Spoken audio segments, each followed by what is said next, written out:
بە فربارینی ئەم ساڵ لووتکەی چیاکانی برادۆستی سپی پۆش کردووە.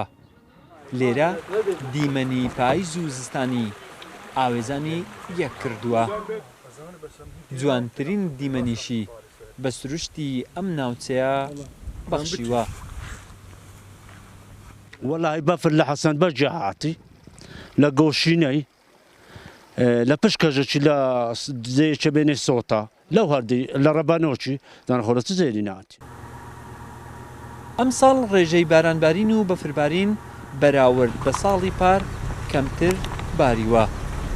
پلەکانی گەرماش بە جۆرێک دابەزیون خەڵک لە بەردەم ماڵەکانیان ئاگریان هەڵکردووە.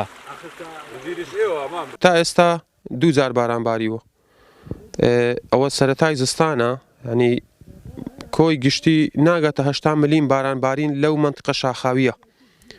یعنی ئەبێ ڕێژێکی زۆر باری بە داخەوە پاییزەکە بە وشتی تێپەڕی. جارا لەو وەختەی بەفرەکە تەواوە لە هەردە بووی. هەندێک جاش ئەبینی زستان داتێ هینجی تێ. نەوڵە پار پترات بوو پار هەتنات. بەری ئەلعانش چیوە ناتێ بەری باشە خوا ڕحمە کرد پەرێ هاتە. ئەو هەندە نەخو نەوڵە ناتێ. بەری باشە خوا ڕحم کرد پەرە هات پە شەوێدی و پە هەلادی کە پەرێ هاتە پەرێکە عام. لە برادۆست لە شەوی ڕابردوو تاکو ئێستا نزیکەی 30 ملیم باران باریوە. ئێستا لە ناوچە شاخەویەکانیش بەفر چیاکانی داپۆشیوە. بەراورد بە ساڵی ڕابردووش کەمترین بەفر و باران لە برادۆست باریوە. وڵات حەسەن، کورسات نیوز، برادۆست.